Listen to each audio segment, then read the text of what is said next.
born ready. I'm born ready. I'm born ready.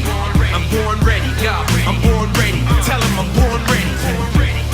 Limit is not in my vocab. If I don't have, then I find a way to go grab. You out of bounds with the toe tap. I put the CD on my sleeve like a throwback. I didn't come to make friends and shake hands. I came back to break trends and rules I make bend. Too many came before me to fall off. I'm in it for the glory as soon as the ball's tossed. Here to write a story, here to make a statement. Long live the king, you should bow down to greatness. This been coming, I appreciate the patience. I've been running, you just figured out the pacing.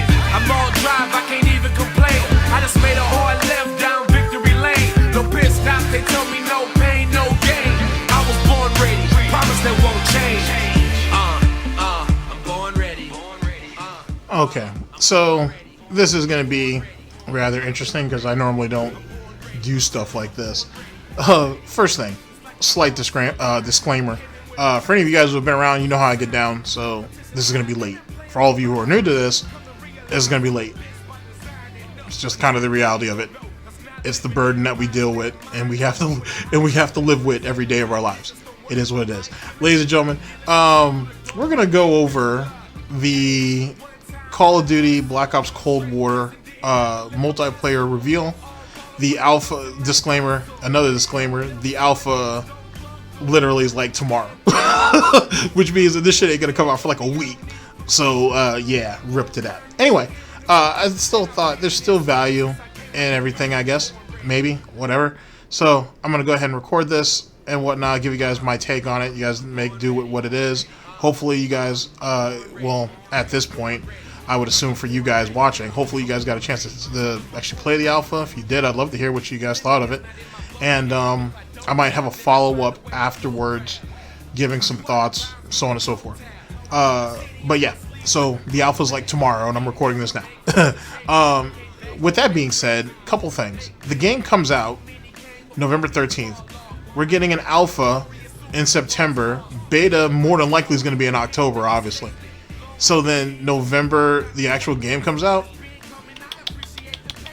Not a good look. Now, just in case you guys forgot, the reason why we're in this kind of fuckery is because Sledgehammer and Raven Software couldn't get their shit together, which is the reason why Treyarch got dragged into this. Speaking of that, I want to also put it out there, because you guys should know, I'm sure you guys know this if you follow Call of Duty. This isn't a Treyarch game. I understand that Treyarch is asking to be Captain Save-A-Ho and swoop in and fix this mess or whatever, but it's not their game. Which means that halfway through the life cycle, when people start to go ahead and turn on the game, as they usually do, and especially in the last couple of Call of Duties, Treyarch's going to get shitted on, and they shouldn't. The Treyarch game that we, to use a Game of Thrones reference, the Treyarch game that was promised is not until 2021, ladies and gentlemen. They were basically forced and or demanded by Activision to come in and try to salvage this. So all this is, to be honest, is just whatever whatever Sledgehammer and Raven Software could basically put together, and then Treyarch is building off that. So I want you guys to think about it like halfway through the game's life cycle, when you have some notable YouTubers, a few of them that I can think of off the top of my head, start shitting on Treyarch and whatnot when this isn't actually Treyarch's game. I just want that to be a thing. And then, I'm not even done yet. Then when 2021 comes around, if we actually get a Treyarch game, hopefully, and that shit doesn't come out to par like you guys think it should be, remember, they ended up having to divert resources to fix this shit. Not to say this is shit, I'm just saying, they had to divert their resources to help with this. So if the game in 2021 suffers, it's a thing. Sorry, we do a lot of long range thinking over here, so just something to keep in mind. Because I understand that there's a lot of YouTubers and a lot of Twitch streamers super happy about all this, because after getting some wins in Warzone, in Modern Warfare Warzone, it starts to get dull. I can understand that. But I think that people need to be reasonable about what comes next with this. But anyway, there's something to think about. Alright, ladies and gentlemen, so I'm going to play the trailer for you guys. because that's a thing. and then we'll watch the multiplayer event with each other, and I'll give you guys my thoughts, and maybe there'll be a follow up to this, maybe there won't. We'll see. So yeah, here we go. All ballin' with the Wilson like Russell. No belts on my knees, don't buckle. Stand back, give me some room. One man on me, I don't need a platoon. Napalm burn when you're hearing the boom. And I've been this way since I came out the womb. Born ready. I'm born ready. I'm born ready. I'm born ready. I'm born ready. Yeah, I'm born ready. Tell 'em I'm born ready.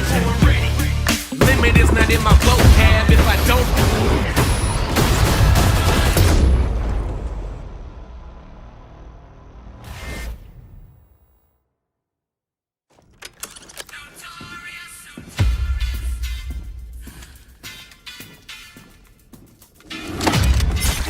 Threat neutralized.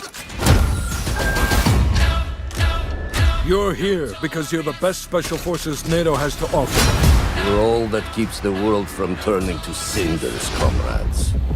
We work off the books Operate in the shadows. to keep the wolves at bay. Today, we reshape the world. What the fuck are we doing in Miami?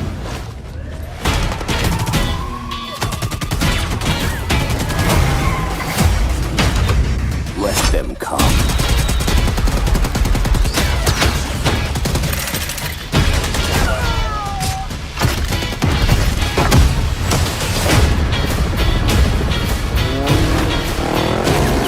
Big Papa took the war around. Jack no love for the other five. Any repercussions with him up. Bitch clip all the time. Big Papa kicked the war around. War flows, and that's how it goes. Go, go, go! Time to punch that top guard. Secure the sub. I'll take care of this.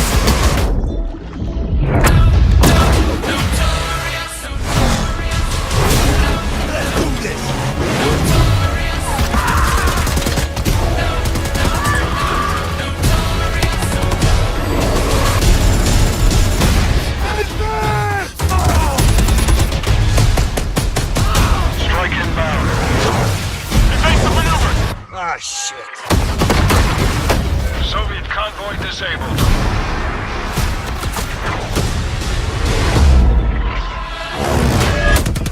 I'll drive.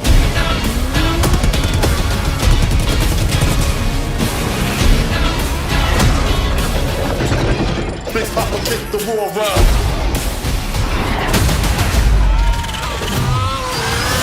And that's how it goes.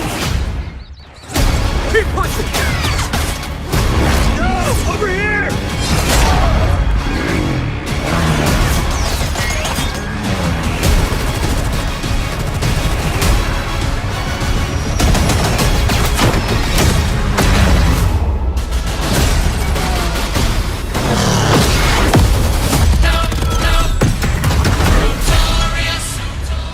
War flows, and that's how it goes. Pre-order a digital copy and get early access to the open beta and instant access to the Woods Operator Pack in Modern Warfare and Warzone.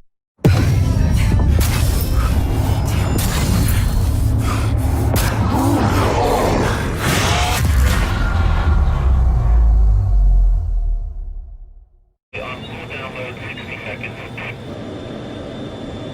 Roger, Server 1, transmit data upon delivery. Can you confirm the contents? Intel contains enemy locations, weapons details, target IDs, and new mission parameters. Confirmed. Ready to receive. Officer control. Download at 90%. Target location 5 miles out.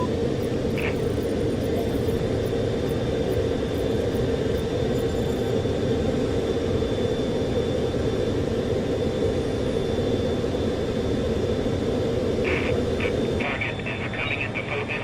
Transmitting in 10, 9, 8, 7, 6, 5, 4, 3, 2, 1.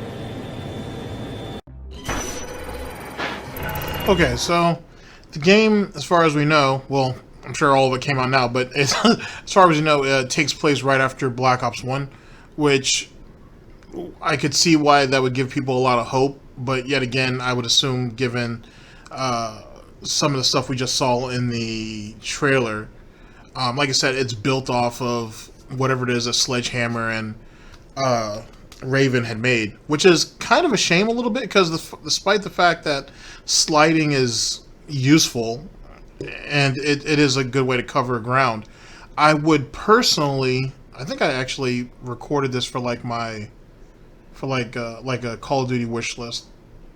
I don't even know if that's even been posted yet, but whatever. One of the things, that I would want is I would like an option that lets us, I should say, choose between dolphin diving or sliding. I think that's something we should have already had at this point, to be honest. But I think it's something that should be considered and be introduced. There's a couple other things that I'd like to see as well moving forward, but we'll talk about that as we get there.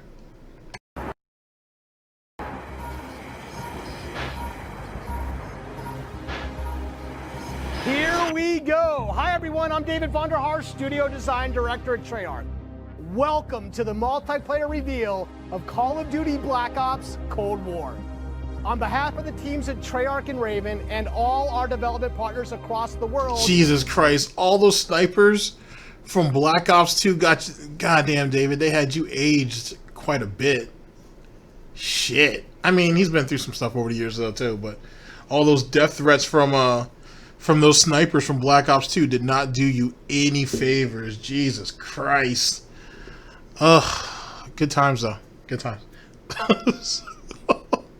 Thank you for joining us. Today, we do a little recon across all Black Ops Cold War multiplayer. The world, the missions, the weapons, the characters, and the systems. And we'll make some fun announcements along the way. From here on out, we talk directly to you, the best fans in gaming. Joining me throughout the show... Wait a second, didn't you a couple of years ago, not even a couple of years ago, a few years ago, call the casual fan base and Call of Duty filthy casuals? That's when you were pushing that esports agenda, though. I guess we should let bygones be bygones, but that seems kind of crazy that the game over the years, especially Treyarch, at least the last couple of Treyarch games especially, have focused more on competitive Call of Duty and less on, the people who actually pay the bills, being the casual community. Oh well, that's just small little criticisms, I guess. I'm sure we'll have more, though, moving forward. Cast of characters from across the studio, along with some of your favorite Call of Duty content creators and streamers. One thing you've come to expect from a Black Ops game is that we are never quite satisfied with the status quo. We are always looking for a way to do it better. But some things shouldn't change, and for every multiplayer game we make, one thing hasn't: how we start things off. This is the worldwide debut of the Black Ops Cold War multiplayer trailer.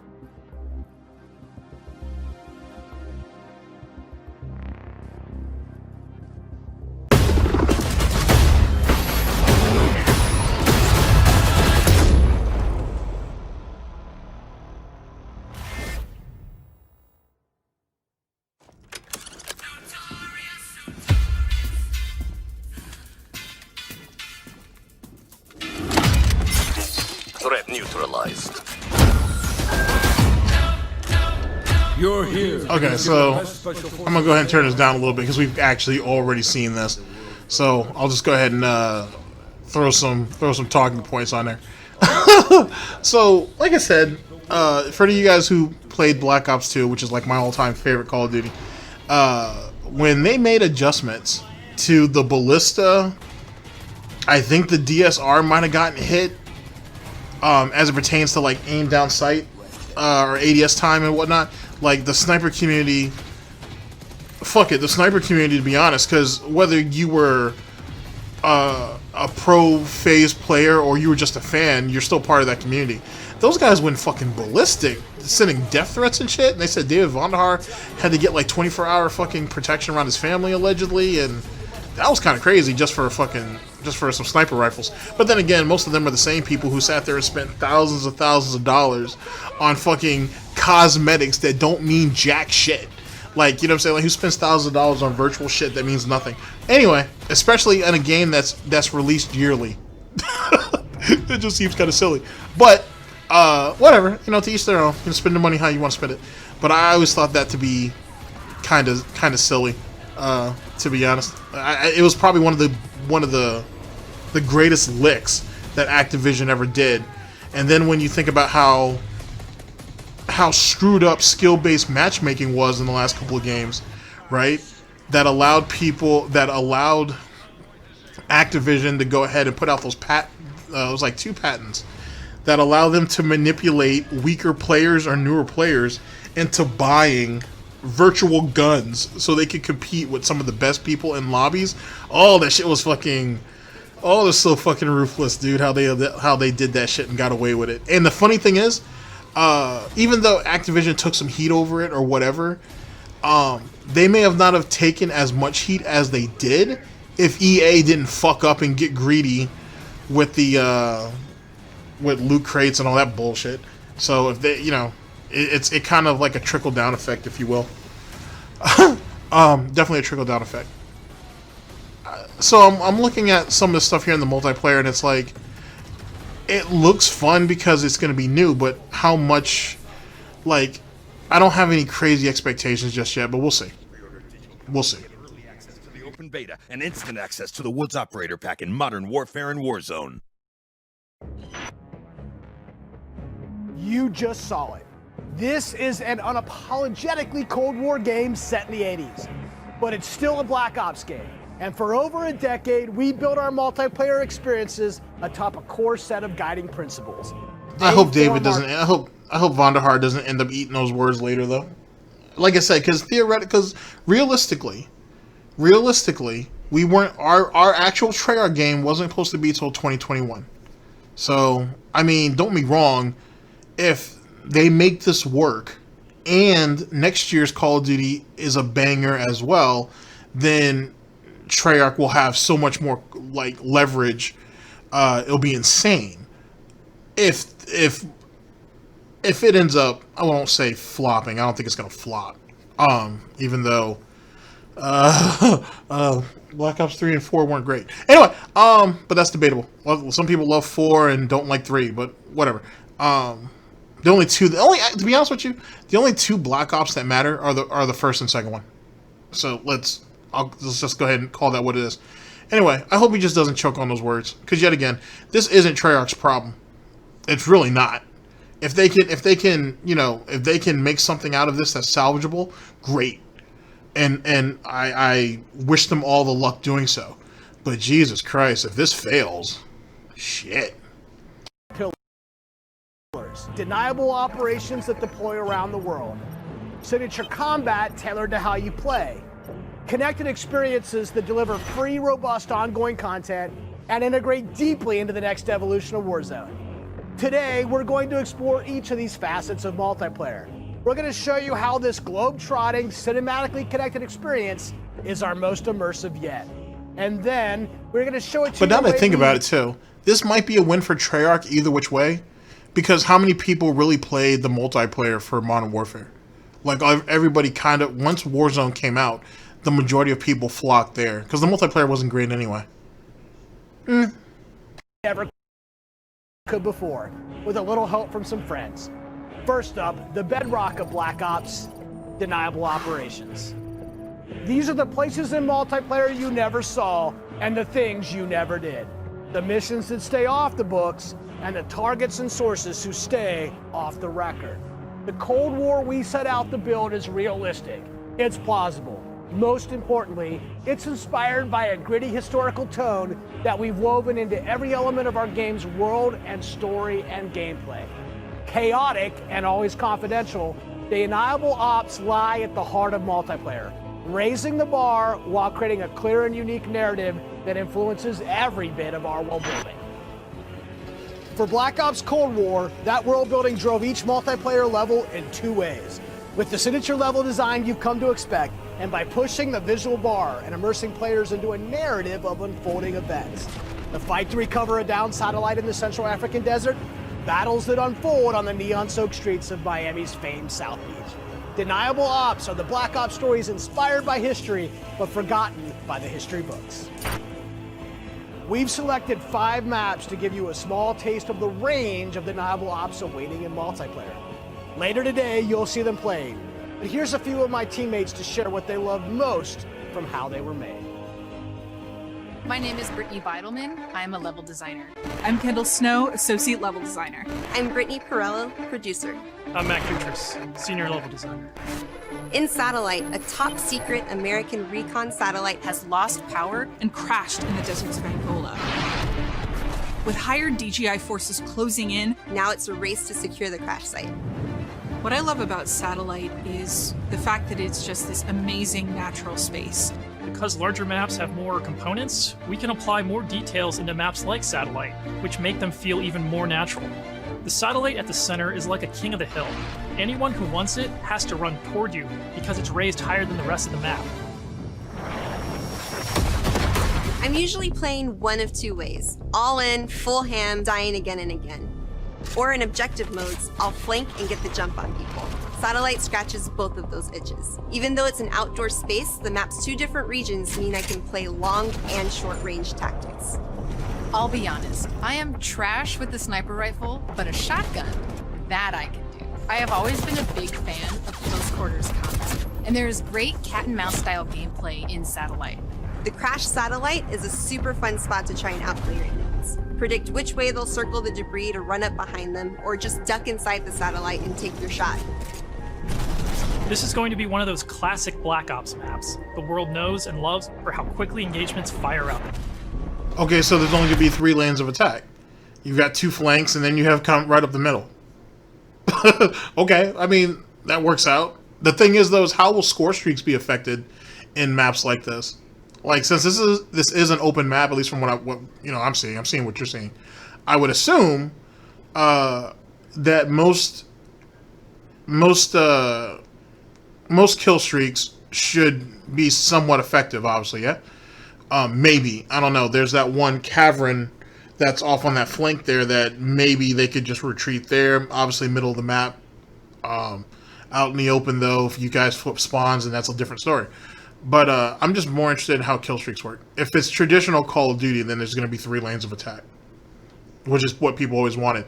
Then again, I'm looking at some of the sizes of these maps, and it's starting to give me flashbacks of Battlefield. But, I mean, it is what it is. East and West collide on the open seas in a top-secret mission. Inspired by a real-life event, Project Azorian, CIA, JSOC, and Soviet forces converge to recover a sunken prototype nuclear Soviet submarine from the ocean floor. The calm waters of Armada explode into massive naval conflict as players battle for control of large naval vessels. With no lanes walling you in, players can engage on ships' decks, in the water, and on vehicles like wake runners and gunboats. Armada is chaos in the best way.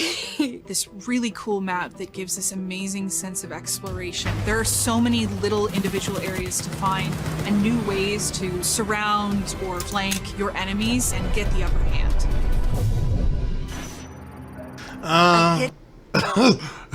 Okay, I like the ambition behind it.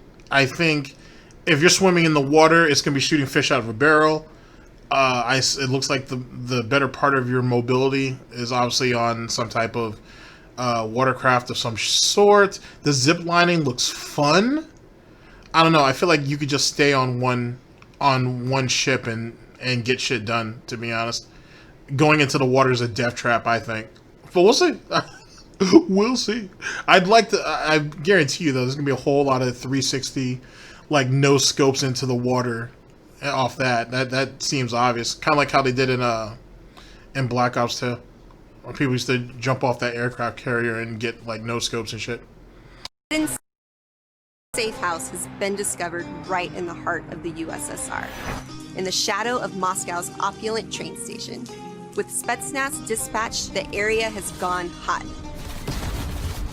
So the Moscow map is set in the dead heart of a big city. So you're wandering Actually, through...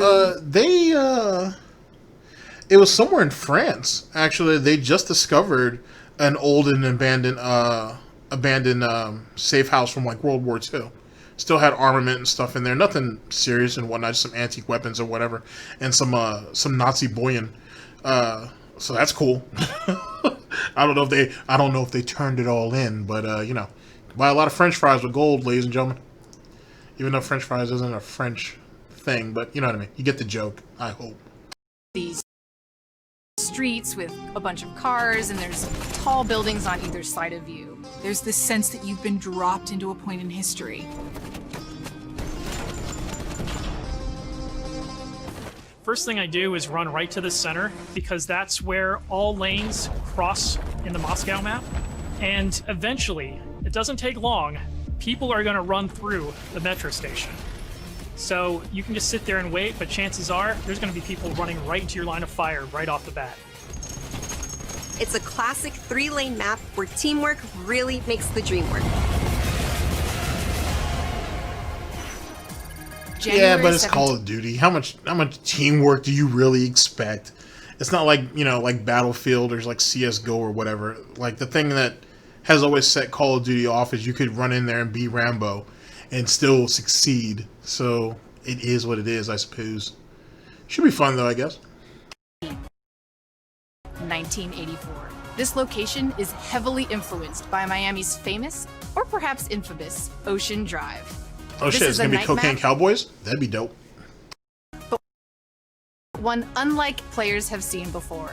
You can sneak through dark, shadowy alleys, go out onto the beach, out into the ocean. You can dive in the water and wade along the coast to get the drop on the other side. Or you can just go right down the street and bask in the neon light. The first time I played through Miami, I could hear this 80s nightclub music playing through the walls of one of the buildings. The little details make it lifelike, and it becomes this joy to experience. Basically, my goal is to never be on the main street in the center, because that is sniper heaven, and that is Brittany hell. So I always go and try to flank and get those snipers from the back. Our art and design teams worked really hard to bring the best possible night experience to the players. You'll see that play out when you sneak in the shadows on the beach, or engage enemies in the center strip. It really makes people feel like they're in Miami in the 80s. It's pretty cool.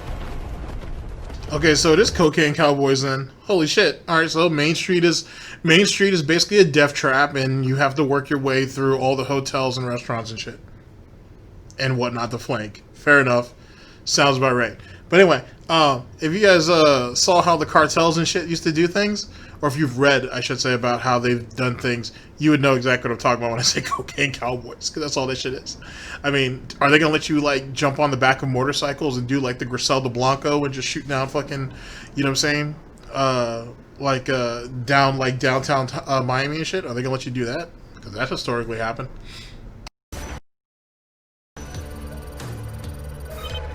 In Crossroads, NATO has learned a large Soviet missile convoy is on its way to the border. Special Forces dispatch alongside MI6 to ambush the convoy and secure the weapons before all hell breaks loose. Soviet convoy disabled. It's one of our most cinematic maps with a boots-on-the-ground feel that feels pulled from the campaign.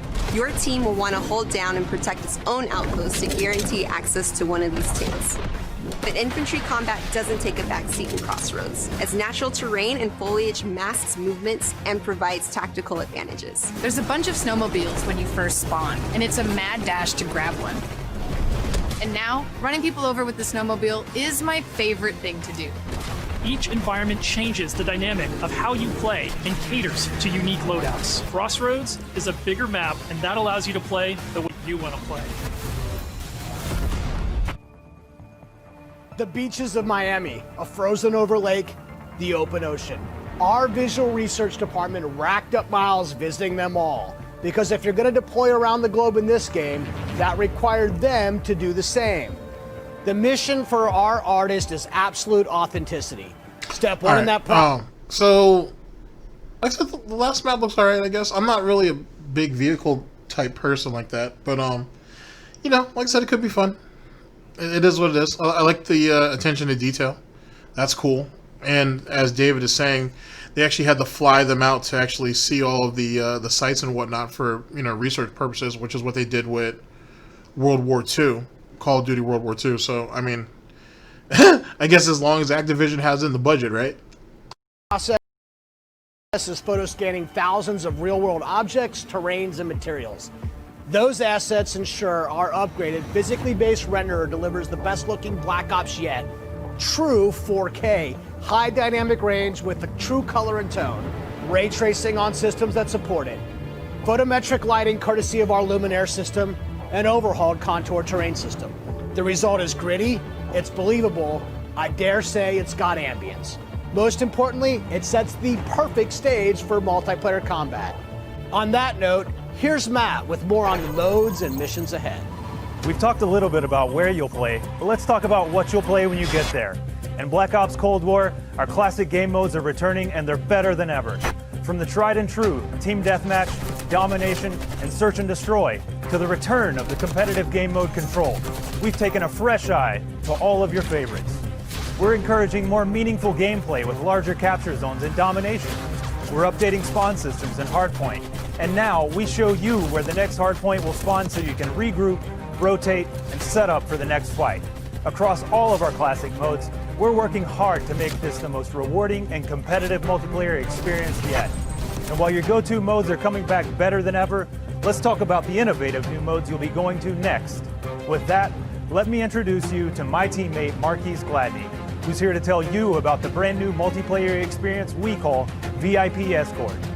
What's going to be the score limit though for Team Deathmatch, Kill Confirm, and Domination? That's kind of what I think most people are really interested in. Outside of that, I mean, you know, a variety is the spice of life, but it's really going to come down to the score limits, because that's been the problem. So let's reword that. That's been the concern over the last couple of games. You know what I mean? Like some people feeling that either the game is going too long, or the score, or the game score was too low, so the games are going by too quickly. Like hopefully they've actually worked out some balance. VIP Escort began with a question. How can we create a game mode inspired by the kind of real-life, totally true, but completely redacted Black Ops that first inspired this franchise? The result is Extraction in its purest form, a new 6-on-6 objective-based game mode we call VIP Escort. In Black Ops, we normally task you with fighting, but VIP Escort turns that on its head with a new mechanic. If you're selected as the VIP, your #1 job is to live. In this team-based op, your team will try to escort you off the map or eliminate the other team trying to stop you. As VIP, you'll skip Create a Class, you're too important after all. Instead, you'll deploy with a kitted out pistol, a smoke grenade, a spy plane for team intel, and a whole lot of hope that your team knows what the hell it's doing. The mission? Stay alive and escape the map. To do so, you'll need to reach one of 2 possible exfil sites, which rotate over the course of the match to keep teams on their toes. There are stakes here. If you die, that ends the round. But team up and you can get your squad back on their feet quickly via last stand and revive. Each team's choices and tactics create layers of strategy and counterplay, injecting the best of Black Ops themes directly into this competition. Will your team pull Cold War mind games and misdirection by splitting up the squad to draw fire and create distractions for the VIP? Or is a full-on assault more their style? Will they travel ahead and scout, run protection detail, or take a bullet for you Secret Service style? My personal keys to victory? I stick close and escort the VIP and defend them at all costs. If the VIP doesn't make it out alive, it won't matter if you do. This new Deniable operation only scratches the surface of what it means to play Cold War multiplayer. Wait, okay. Don't get me wrong. I kind of like the concept, except okay. I kind of like the concept. It definitely looks like it should be some pro game shit, but I think they're bringing back the 4v4, so I guess pro gamers don't have to worry about that, because Lord knows they need anything else to worry about, right? Right. Anyway, so I like the concept. Then again, you get two snipers. You get two snipers on the opposing team, and that's pretty much a wrap. Because if all you have to do is actually kill the escort, if all you have to do is dispatch the escort, then that changes things. Now, with the rotation of the escort of the evac sites, kind of changes things a little bit. I don't know. That's gonna be rough because you know that you're gonna have like 3 people on the team that are gonna go gun ho, and then 2 people that are just gonna try to stick close to the person of importance. I don't know. We'll see how that plays out. And if the person who's being escorted only gets a pistol, a smoke grenade, only a pistol, that's it. Like can I pick up an AR when one of my teammates die? I mean, shit. You know, they weren't using it properly anyway. That's why they're dead. So can I get it? I don't know. I got questions now. It could be fun, maybe. But I foresee a lot of montages on Twitter and on YouTube of just, they're like, sniper rifle. All right, hit him with the disrespect. Blah! And that's going to be it. But we'll see. It should be fun, I think. Up next, we want to share another new way to play that goes above and beyond that classic 6v6 experience you've come to expect. Combined Arms is where multiplayer gets bigger and badder, bringing together the best of multiplayer's large-scale battles by combining infantry and vehicular gameplay into a single cohesive combat experience. In Combined Arms Domination, players will deploy into 12 versus 12 battles, each customized and unique to its own environment. But these battles aren't just bigger or more chaotic. We've worked hard to ensure the 2 levels of boots on the ground and all-out vehicular warfare complement and enhance one another on each map. Tanks, snowmobiles, wake runners, gunboats, and more. These vehicles amplify the action, sure, but they also create jaw-dropping moments right in the middle of the fight.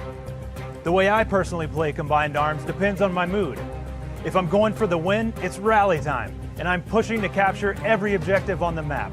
Whether that means loading up a gunboat on Armada or popping smokes so my team can cross the frozen lake in Crossroads, I'm putting my try-hard pants on and making it happen. And that's the thing, in Combined Arms, almost anything can happen. I'll seek out fun moments that aren't possible in other modes, like ziplining onto the enemy's ship and seeing how long I can last before getting taken out. At launch, you can expect even more Combined Arms maps and modes, each tailored and tuned to bring the most fun, frenetic action this format can deliver. Take Armada, our most unique map to date. You saw earlier that the only life preservers on this sea-based map are your tactics, as each capture zone requires a different approach. Will you attack surgically with a 2-seater wake runner, gather your squad and storm the main ship?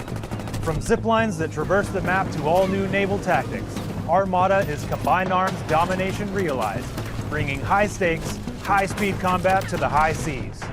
On Crossroads, you'll trade your wetsuit for a snowsuit, fighting for control of Soviet bunkers across the frozen tundra. With high-powered tanks patrolling the frozen lake and surrounding roads, you'll need to choose how to take on those slow movers. So whether you're hopping onto a snowmobile for a quick flank or rolling up your sleeves and sticking on some C4, the story is yours to write in Combined Arms Domination. That's it for Deniable Operations for now. We've ziplined, crossed frozen lakes, and dipped into Miami's beaches. That's really just the start of the full Deniable Ops experience. Add up the work on your favorite classic game modes to the arrival of new modes like VIP Escort and Combined Arms Domination, and it all stacks up to our most ambitious multiplayer yet. One you can play any way you want and in new ways you never expected. If you're a Call of Duty League fan, we have a bunch of new stuff lined up just for you. Stay tuned. This may be a multiplayer game built for everyone, but these will be your Deniable Operations. And now, I'll turn it over to Tony to talk about what we mean when we say signature combat. Thanks, Matt. Now, a lot has changed for us since the first Black Ops. Like I said, there's a lot of cool concepts. I think Twitch is actually getting ready to unveil or roll out, I should say, a like this new feature where essentially you can host your own tournaments. Basically, anybody can. It's a really cool concept, to be honest with you, and I think this could all play together pretty well. If that is something, I have to sit there and brainstorm a little bit, but just from what I had read, between what I had heard what I had heard that Twitch is trying to do, or what they will do, I should say, because eventually it's going to come out. And then with some of these game modes here, you could have either in the combined domination or in that escort mode, you could have some tournaments with that. You know what I'm saying? You get 10 teams of 6, for example, for the escort, and you guys could have like weekly tournaments for that until you have like a final winner. And then for combined domination, what do they say, 12v12? You could expand that out over like 3 months. That could be cool. If you could get the brackets right. That's a lot of people to jump in though. I don't have to brainstorm that. That sounds really cool though. That could be good. That could be good. Game. From our development pipelines to totally new technologies, but some things haven't changed. And after over a decade of making Black Ops games, we're more inspired than ever to keep honing in on that authentic, classic Black Ops feel, all while taking it to new You know what's funny? heights. I always, for some reason, Tony Flame on Twitter always comes across like the community manager because he's more engaging than most. You know what I mean? To say the very least, it's he's a pretty nice guy. But Jesus Christ, man, he lets the Twitter fingers go off every once in a while. Jesus Christ, just tweet after tweet after tweet. But you know, he's enthusiastic about his job. You got to appreciate that. Now we know that to you, combat is more than just pointing and shooting. It's about how your operator moves and weaves through your surroundings. It's feeling the power of your weapon, how it reacts in your hands. It's the sound of bullets storming past you, the rattle and bang of firing your weapon.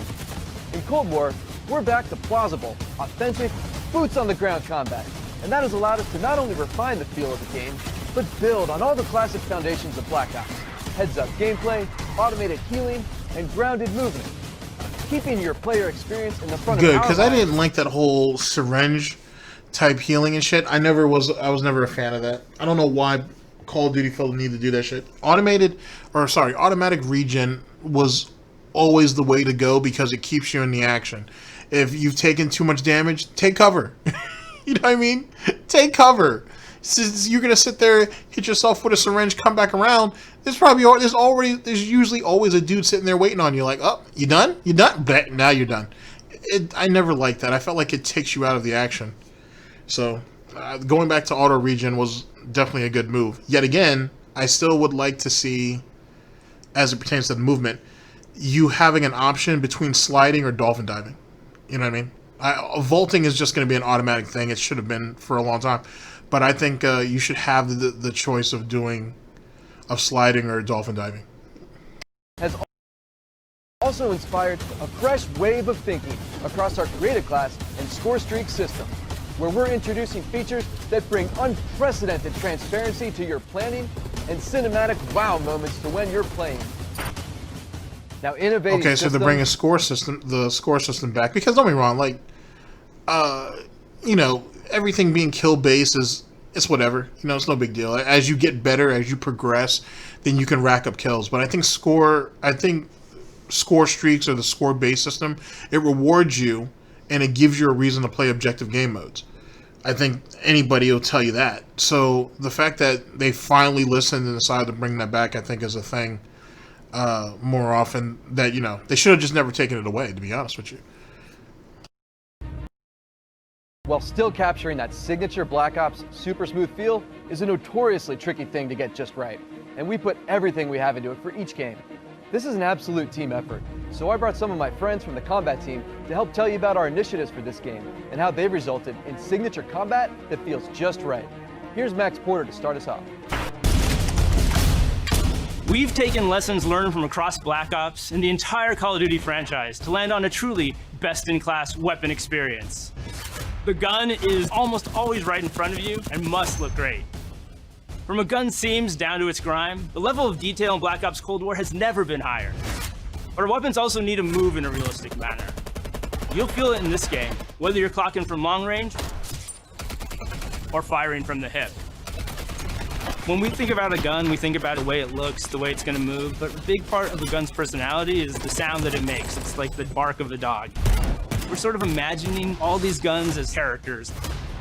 That just adds to that level of realism and that sort of immersive quality that is unique to Call of Duty. It's this multifaceted approach to how weapons look, animate, and sound that together defines the feel of Cold War's signature gunfighting experience. Here's Alvin with a debrief on some of the other combat systems waiting for you in Cold War. You can tell quarantine is taking a toll on some of these people. As it pertains to creative class, I personally would like the pick 10 system back, or some type of expansion of it, to say the very least. But I don't know. Let's see what they got. But that's kind of one of the things that I'm kind of shooting for. Talk about two of the most significant and impactful features of multiplayer: create a class and score streaks. Our goal with Create a Class in Cold War is to empower you without making trade-offs. Wait, sorry, I'm jumping ahead a little bit.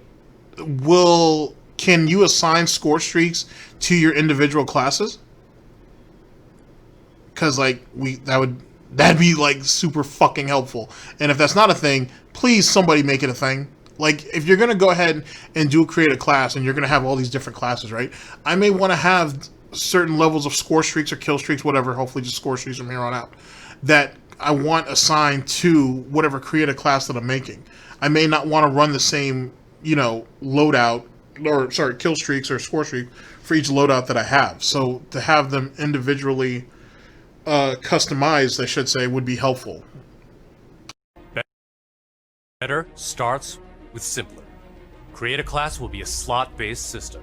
No longer governed by allocations or the Pick 10 system, you'll always boast a full class of a primary, secondary, lethal, tactical, field upgrade, and a set of perks. Field upgrades, so it's kind of like the Pick 10 system, except for I don't know, it's kind of like just a hybrid of Black Ops 1 and Black Ops 2. Okay, so you get a primary, a secondary, you get 3 perks, you get a lethal and a tactical, then you get a field upgrade, he said, and then you get a wild card. Like, the only difference, it's kind of like a hybrid of the two. The only thing with the Pick 10 system is that it made you had to think about what you wanted, essentially, and you had to make the sacrifices needed to do so. Like, the wild card actually took a point, and then whatever it was that you were using that wild card for was an additional point. So it took away from something else for you to get what you wanted. It really wasn't that bad of a system, but I guess I understand. I guess they're trying to give you a bit more freedom. They want it to be a bit more free-flowing. So I get it, but I'm sorry, I didn't like the way he said that. are items placed in the world to give your team an advantage. You can earn them solely based on time, not score. And they are the only type of game content that works on a cooldown that lasts after death. Wait, so it auto-regens, basically? Okay. Do we get as it pertains to lethals, do we have bouncing betties? Because if that's the case, I don't need a proximity mine. And so, isn't that kind of like a support? Isn't that not support streaks?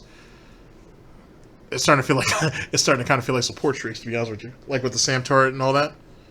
All right, let's let him continue, but it's almost like we're trying to accommodate to newer players, which is fine, but I guess it's whatever. Wild cards are back. In this system, in every class, you can pick one of 4 wild cards that let you do things like load your primary weapon with up to 8 attachments. The fuck I need 8 attachments for my primary? Okay, so wait a second. Gunfighter unlock 3 additional. So my primary already comes with 5 fucking attachments? The fuck I need 3 more for? Like, okay, alright. Let's be rational about this. I assume that there's 8 different categories, or 8 different attachments you can use. I suppose. I don't know. I feel like that's a waste. Because even then, ladies and gentlemen, I would assume the most attachments a person would use is like 6 or 7. Honestly. Like 8? 8? I mean, it sounds good. I like the fact that you get 5 is already crazy. Jesus Christ. That's a, what's that? That's a sight that is laser sight, a some type of optical, some type of extension for the barrel, quick draw. I mean, Jesus Christ, extended mags or fast mags. I mean, what more do you really need? And then you can just kind of split it up as it goes along. But 8 attachments though, god damn. I mean, it sounds good, but but I guarantee you that most people won't use more than like 6 or 7. And if that's the case, you're wasting the wild card doing that. Perks, double the number of lethals and tacticals you have, or carry 3 primary perks from any mix of categories. Okay. Of course, okay. Having 3 additional perks, which gives you like a, almost like, what was that shit from Modern Warfare 3? Where you were able to, like, as you progress the specialist. I guess it's kind of like that, kind of, sort of, or it's kind of like what they had in Black Ops 2. That's if you were running all 3 wild cards, which wouldn't allow you to have anything else. That might be cool. Having double lethals or tacticals, that might be cool, depending on what the lethals and tacticals are. And then the last one, we'll see. I'm sure, objectively, for like objective game modes, it might be useful. a key component of Create a Class is the gunsmith. In Black Ops Cold War, there are more optics and attachments to unlock and configure than ever before. Every primary weapon can be customized with 54 attachments across 8 different nodes or attachment points, with at least 6 options per attach point. By default, you can equip 5 attachments, or 8 with the Gunfire wildcard. For the first time, Gunsmith will show you what equipping an attachment does as a positive or negative percentage. About goddamn time. But here's the thing. Like, okay, here's the thing. You don't need that wild card. I'm not saying it's useless. Don't get me wrong. I'm trying to be optimistic about it, but I don't. I guess it depends. I guess it depends on what you're doing. But like, if you can see all the stats here, and as you add or take away attachments, it shows you what the advantage or deficits are. You don't need 8 attachments though. I feel like that's, well, at least on most weapons. Let's say that much. You won't need 8 attachments. That just seems a bit much. That just seems greedy. But then again, yeah, I get the joke. Per greed, it's a. I get it. I like that though. That's good shit. That right there forces you to think more. Then the meta's bullshit. To be honest with you, because you could literally beef up any weapon you want. So the next time you see someone put out a best class setup or best gun setup, it's a bit obnoxious because realistically, you could beef up any weapon. Any weapon could be customized to crazy advantages. And then you add the perk combinations onto that, it's more than just a gun setup now. Like, best class setups are going to almost, I wouldn't say be obsolete, because obviously there'll always be people looking to do it, especially newer players, because they want to try to get their foot into the water on it. This is good news. This is good news, I gotta say. Yikes. It's going to be a lot harder for YouTubers to pub stomp, though. Or at least some of them, anyway. Like, unless they got, like, true skill, like a Marka J or like a Scumpy, it's going to be very, very hard for guys to go in and run lobbies, I think. We'll see. We will see. Backwards. Specking out the perfect gun for results you want to see in the field. This takes the guesswork out of the system and helps us on our never-ending quest to make the most balanced Call of Duty game you've ever played. There's one more thing I need to talk about. First up, we've updated Scorestreaks so that earned score is kept through death. This change gives all players a chance to engage with Scorestreaks, one of the most visceral and fun experiences across multiplayer's signature combat. If you do go on a streak and string together multiple kills before your own death, streak score bonuses help you earn into those higher-powered Scorestreak tiers. Okay, wait. Okay, so you don't lose any of your score streaks during death, which is what? What was the name of that specialist from Black Ops 3? Where you couldn't get killed off your score streak because you could use the specialist for it. I can't think of the name. Was it Rejack, maybe? No, I think... Rejack, I think, letted you resurrect yourself so you could stay on your score streak longer. Until they nerfed the fuck out of that. RIP to Rejack. Anyway, but that shit was pretty damn powerful, but it didn't need to get nerfed all the hell the way it did. Okay, so... Basically, score streaks are now support streaks. If you can't die off of it. And then they're going to reward you for the longer that you can stay alive, the better chance, the more points you'll rack up, or bonus points, if you will, to get to the higher streaks. Okay, do we have upgradable, like, kill streaks? Can we do that? Or, well, no, we're in Cold War, so I guess they wouldn't give you that. I mean, I suppose, if they're trying to make it more inclusive, I guess. Doesn't that kind of encourage people to camp, though? Because the longer you live, obviously, you know, the better your chances are to getting the points for the higher streaks. And if you can keep killing, if you can keep dispatching your opponents at least one or two every once in a while, theoretically, there's no deficit for. There's nothing to prevent you from camping if you think about it. Yikes! All right, well, it might be fun. Streaks span, each score streak will go on a cooldown after it's used to pace out frequency. So, what score streaks are we talking about? Well, your favorites are back, but we've also got a few surprises. Score streaks in Cold War can be used in all the classic ways: to aid in taking an objective, to save your team. The cooldown for the score streaks makes sense, being that everything's a goddamn support streak anyway. So I guess that makes sense. The game with a fun new experience.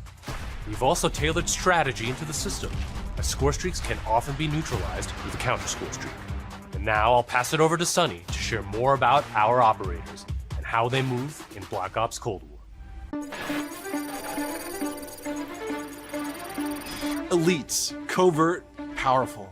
When you play as a Cold War operator, you won't just step into the boots of a highly trained precision instrument. Every movement will have a purpose. To increase the fidelity and feel of even the smallest elements, modelers, animators, and concept artists all work side by side, planning for every point of contact with every gun, every stance and position, every scenario. Thanks to increased dynamic bone counts, we've been able to enhance the effects of physics and gravity on what you carry, from the weight of your gear, like pouches and grenades, to the way a wallet chain or rope sways as you sprint. Your entire operator will move more naturally than ever. Here's 4 specific ways movement has improved through new cutting-edge techniques in animation and programmatic movement. The first is sprint takeoff. This is the feature that gives your operator a running start. You start with a little sprint and then it slows down to normal speed. This lets you feel the momentum of like where you're going and where you're going to end up. We wanted to preserve the fluidity and fun of an operator's ability to slide. In Black Ops Cold War, when you slide, you start and end in a crouch position in a believable way. This allows 2-player movement states to function better as one, all while improving gameplay and enhancing pace. Footstep control also plays a big part of the new movement system. Go faster and you'll make more noise. Of course, we still have Ninja as a perk, but Ninja is no longer the only way to keep quiet. Whether or not you're crouched, how loud you get is now directly tied to how fast you're moving. Lastly, we've incorporated a classic jump with a much more natural height, which will very briefly slow you down on landing. Our goal in all of these movement mechanics is to ensure operators' actions are not just authentic, but intuitive. When you press a button or a key, you should always feel in control of your operator, and this system has been built to translate your decisions into dynamic movement more seamlessly than ever. The era of the game might be the 80s, but the characters you play will move and shoot like the world's most highly skilled operators. Okay, so that just means sound whoring still going to be a thing. And even then, that's deceptive. If you've seen any of you guys are playing Modern Warfare, relying on footsteps is not always the best thing, but the older Call of Duties would teach you that. Alright, like I said, no dolphin diving, which sucks, yet again. I guess, I mean, it kind of makes sense that if you're going to slide, that you would stay in the crouch position all the way till the end of the slide, which obviously would give you more advantages if you're shooting, if opponents are shooting at you and you're still in a lower position, and I think it would allow you to go into prone, maybe not quicker, but a bit more naturally. So I guess that makes sense. I wonder if drop shotting is going to be a thing. I assume it will be, so that helps. I think. I don't know. It makes sense. Like I said, when it comes to the whole sound situation, the faster you're moving, obviously, the more noise you're going to make. Basically, you already have built-in marathon, so it is what it is with that.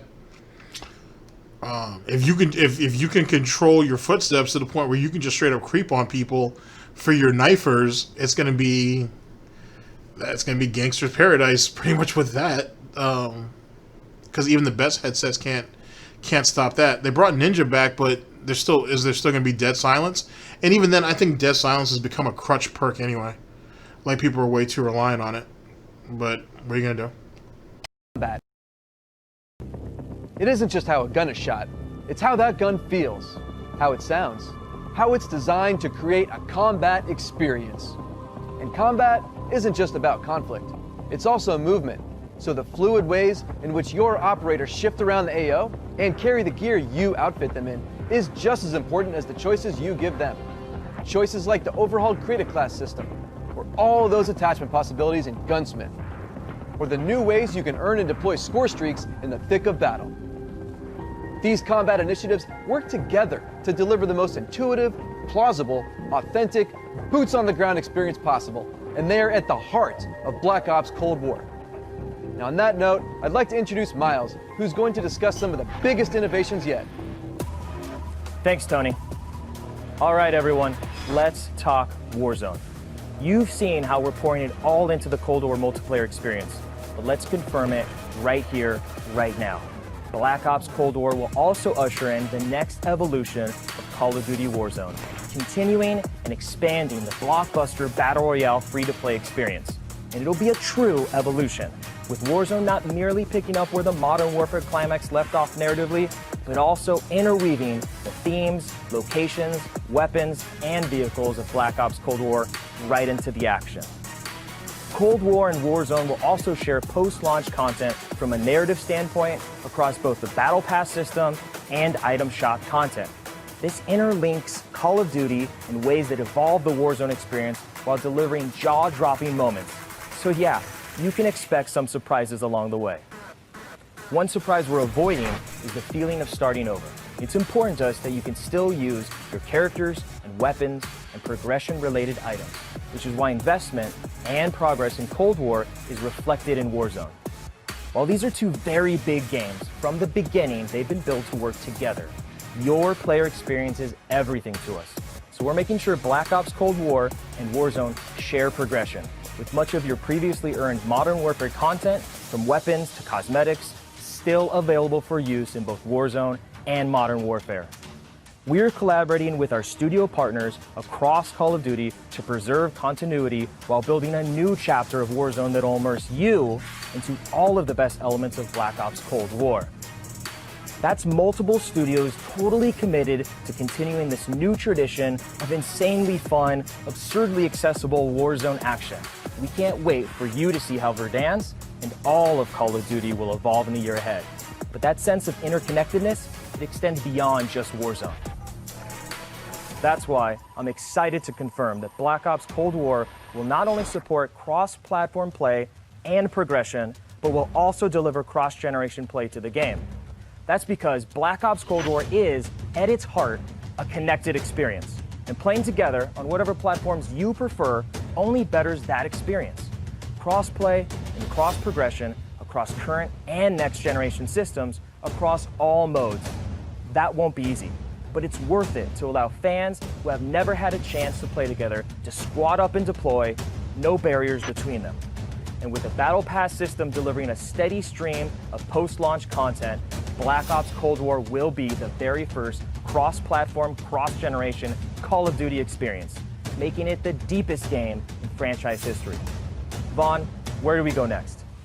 Wait a second. Can you play Warzone through Can you play or access Warzone through Cold War though? Like, can you will there be like I said, will there be a port or will there be a portal? I should say within Warzone or Cold War that allows you to jump into Warzone at any given time without having to switch games or anything like that. If they allow that, then that'd be cool. Might as well. I mean, they're obviously trying to build off of it, so you would think that might be something they put in. We'll see. On the subject of platforms, we've got a very special guest, Mark from Enox. Hey, what's up, Van? On behalf of Enox, we are extremely excited and proud. Because let's be honest, nobody gives a fuck about Modern Warfare outside of Warzone, so they might as well just go ahead and put that little additive in there. Black Ops Cold War to battle it as the lead PC developer. PC continues to be a critically important pillar of game development for the Call of Duty franchise. In addition to the major improvements we have made to Call of Duty PC in the past, including uncapped frame rates, high refresh rate support, and customized field of view, we're always looking for ways to improve features and customizable settings. One of the biggest improvements this year is that the Black Ops engine now runs on DirectX 12. This has led to a huge improvement in terms of performance and latency reduction. For players who prioritize immersive gameplay, we have a great partnership with NVIDIA to bring ray trace effects, performance accelerating deep learning super sampling or DLSS, and RayFX latency optimization technology. We will implement ray trace shadows and ambient occlusion to improve the quality of light shadow and sunlight shadow. This improves surface and contact detail and fixes problems associated with traditional shadow mapping techniques like aliasing, freckling, and disconnected shadows. Also, we will be implementing AI-powered DLSS, so players will be able to increase their frame rate while maintaining the visual quality of the game. For players looking for better responsiveness, we've integrated the Reflex low latency technology to lower system latency. This combines both GPU and game optimization. We're also happy to announce that Reflex will be coming to Call of Duty Warzone in the future. We have so much more to talk about, but right now I would like to hand it back to David Van Der. Van? We've declassified a whole lot today, and one thing is clear. Black Ops Cold War is here, and it's ushering in a new chapter of deniable operations that are undeniably Call of Duty at its very best. Realistic, plausible, gritty. You've seen our team-wide commitment to storytelling, infusing the story and spirit of the Cold War narrative into everything we do, even in multiplayer.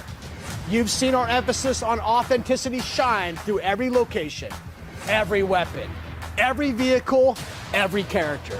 Each one telling a story we can't wait for you to uncover and experience. You've seen us challenge ourselves to not only innovate on classic game modes, but introduce a new generation of instant classics. Modes like VIP Escort and Combined Arms Domination. You'll see that duo played today, and it's just the start, as we've got massive drops of free content planned post-launch, including new and limited time modes. No matter what type of multiplayer gamer you are, you'll find something for you. Tying it all together is that signature combat you love. Grounded and always realistic, you'll move fast and fluid, feel powerful when you need to be, and customized just the way you want to be. The new Creative Class and Scorestreaks systems give you even more of what you love, infusing more control and cinematic moments with less friction between you and the gameplay than ever before. And this is a true connected experience. Warzone and Cold War. The events in one will impact the events in the other, expanding Call of Duty in new ways you've never seen before. And Black Ops Cold War is not only a cross-platform game, but it's also a cross-generation cross-platform game. Now, that should be the end of our show, but this wouldn't be a Black Ops multiplayer reveal without some Black Ops style mind games. We have talked a lot today about what Black Ops is, how it feels, what it does, but for over 10 years, Black Ops is also something else. A game that consistently presses the boundaries about what multiplayer means.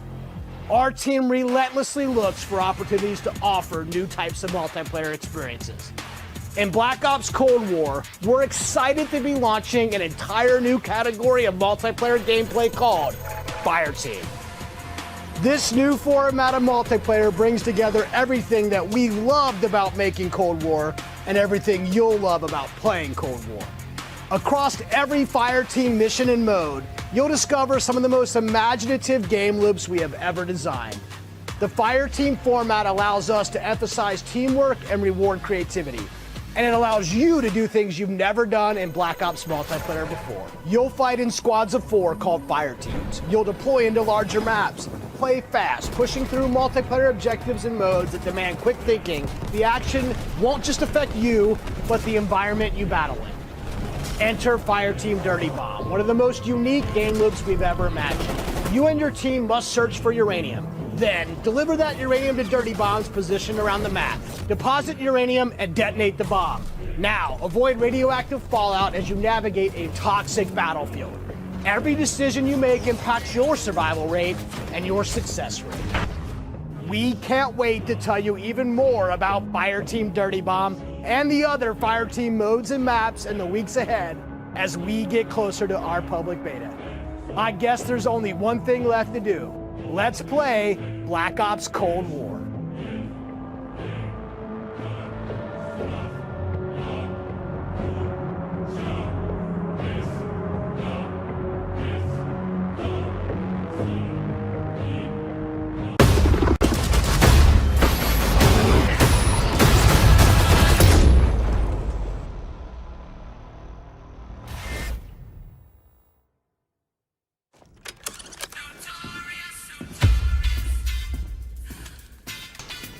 Alright, we're gonna go ahead and just skip the rest of that.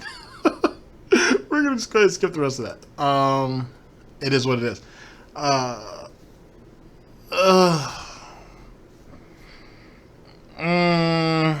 Alright, give me a second and let me square this up and then we'll reconvene for final thoughts and let you guys go. Sorry, it's not that I have a lack of enthusiasm, it's just...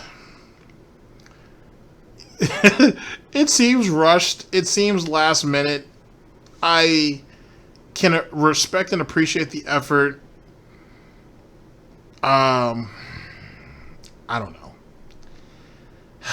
I don't know. Give me a second. I'm born ready. I'm born ready. I'm born ready. I'm born ready. Yeah, I'm born ready. Tell him I'm born ready. Limit is not in my vocab. If I don't have, then I find a way to go grab. You out of bounds with the toe. Alright, so at the end anyway, when he talked about the Dirty Bomb thing sounds pretty cool. But the whole thing about it being cross-platform and then cross-generations, they kind of need that, to be honest, since you don't have an actual player counter anymore, which if you know, you know. They need this. They need, because like they haven't had a solid fan base or a solid player base of suspected 300,000 or more in a very, very long time.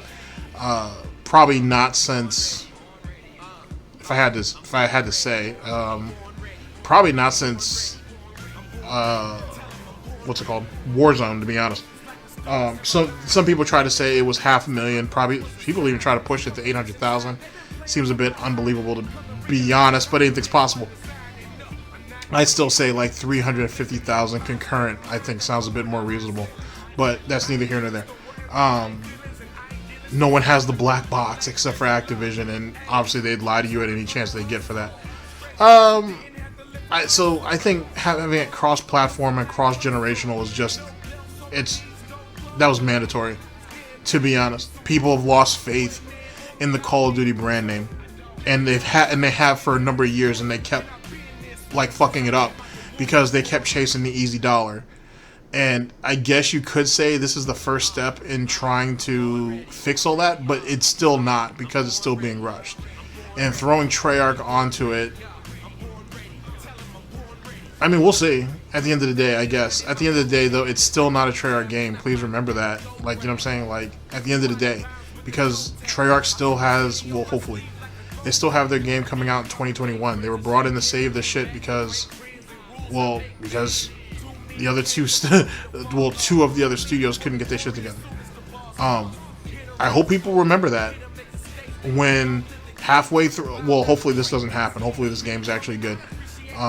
But hopefully people remember that when they get through halfway through the life cycle and you see all the YouTube videos coming out about how they're done playing this, or here's why this is bad, or so on and so forth. But not to say that those people don't have valid points.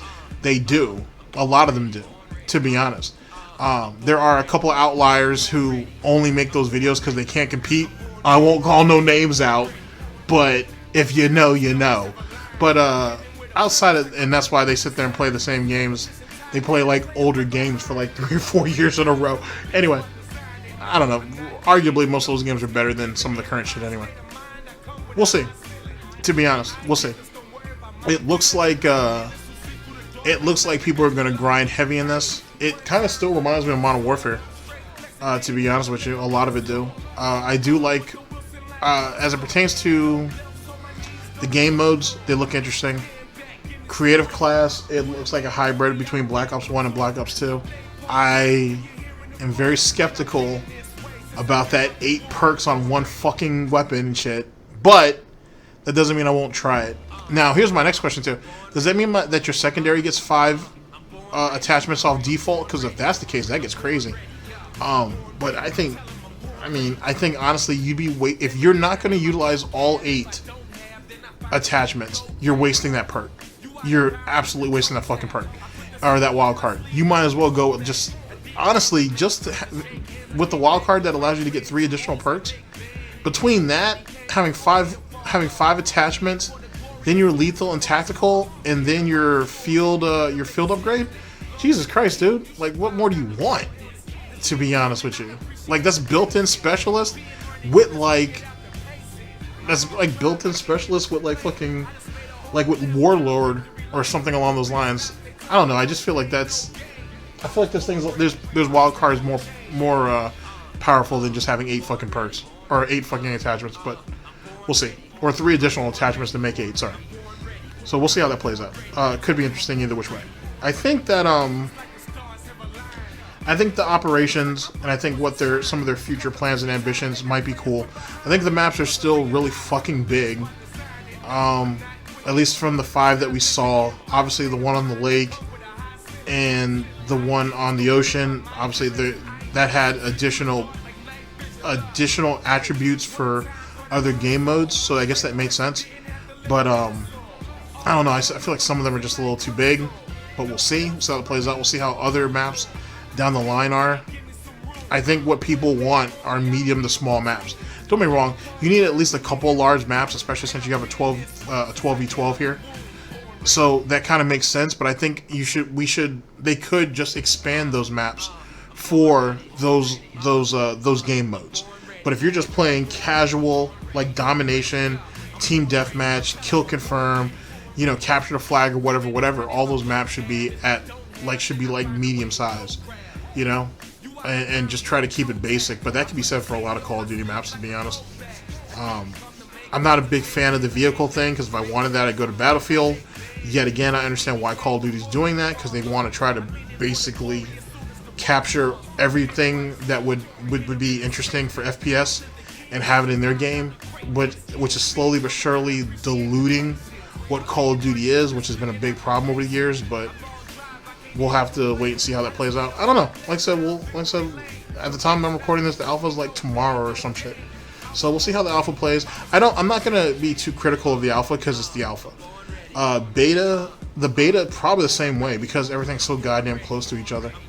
I feel like there's probably gonna be a shitload of patches for this game though upon release. I suspect there'll be problems, but time will tell. I think it looks alright for what it is, to be honest with you. Like I said, it reminds me a lot of Cold War, or not Cold War, sorry, of Warzone.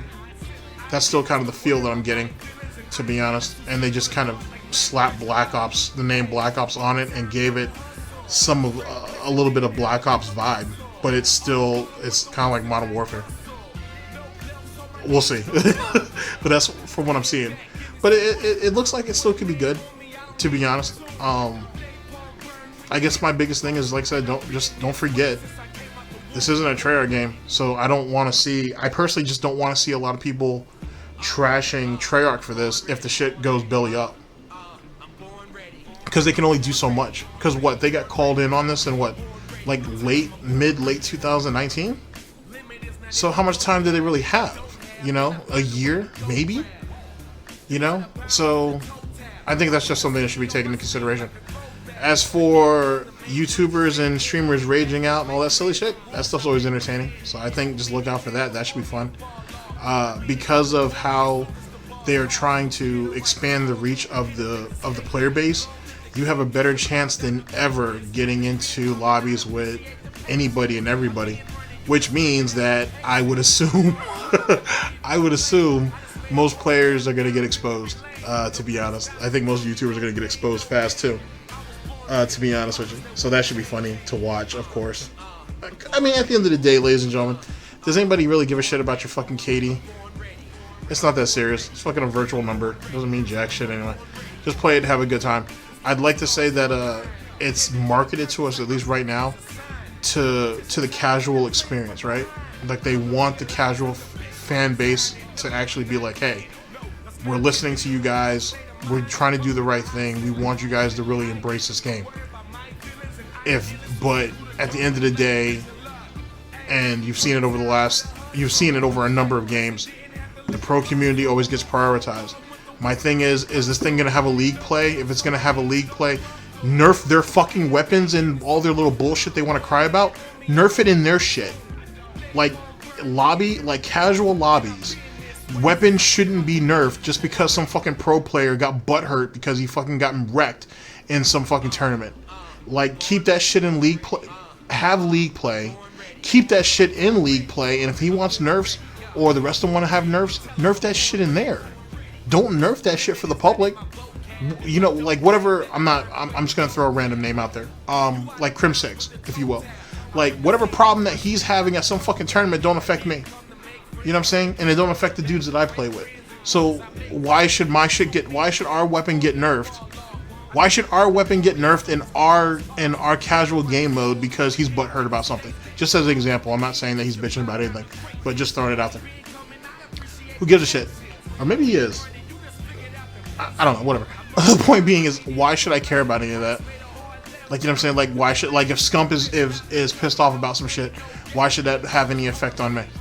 Or on any of us, I should say. So that's, if they're gonna have a league mode, then, or a league play, if you will, leave the nerfs and shit there. Don't sit there and nerf everything across the board. If we haven't gotten to that point yet where they can't nerf a weapon in one mode and not do it in another, then we really need to go back and reevaluate what we're doing from a design standpoint, I think. Because, like, they should be able to do that by now. Like, that's just something I feel like we should be able to do at this point. But I guess we'll see. That could be a reach on my part. It looks alright. I guess. I don't know. It looks alright. I've kind of really been more interested in seeing what 2021 was going to bring in. I've got my hopes really on that. It looks fun for what it is. It's only going to last a year anyway, so who gives a shit? I guess. I'm sorry, like it's gonna last a year. Who cares? Like, outside of remasters, which would more than likely have real longevity, it's just another yearly release. So, which my basic point is, maybe we need to get away from that. Maybe we need to get away from having yearly releases and have a game for maybe 2 years or maybe even 3 years in development cycles, if you will. You know what I'm saying? Maybe that would be better for the game. Maybe that would be better for the pro community. Maybe that'd be better for just everybody overall. You know what I'm saying? Because after a while, people just become numb to this shit. You know what I mean? And that's why I could see why Activision would force Treyarch into this. Because, okay, get them excited. You guys obviously are, whatever is going on over there. You two guys are messing up. We're going to bring Treyarch in, and then we'll have them excited for this game, and then the following year's game that's going to also, you know, be developed by them too, because people trust Treyarch over all other developers at the moment. Well, not at the moment, for years, to be honest with you. It's been like that for years for the most part. I don't know. I just feel like I said, it might be alright. We'll see. We'll see. Like I said, if I do a follow-up, that'll be after the alpha. Maybe I'll record something, and then maybe I'll record something after that for the beta. We'll see. I don't know. Like I said, I don't want to put any crazy expectations up there. It looks fun for what it is, but we'll see. Obviously, if you got to have an alpha and a beta this close together, then obviously there's still going to be fundamental issues. But it looks like they're really trying, so can't shoot a person for that. All right, ladies and gentlemen, thank you very much for listening in on this. I very much appreciate it. That's pretty much my thoughts on it and whatnot. Like I said, this is going to come out fucking super late. So if any of you guys had a chance to mess with the alpha, let me know down in the description, or sorry, down in the comment section. Let me know what you thought and whatnot. And yeah, see you guys whenever the next video is going to be. Later, people. Oh boy. 8 goddamn attachments, really? Nice. I came back to break trends and rules I make bend. Too many came before me to fall off. I'm in it for the glory as soon as the boss calls. Here to write a story, here to make a statement. Long live the king, you should bow down to greatness. It's been coming, I appreciate the patience. I've been running, you just figured out the patience.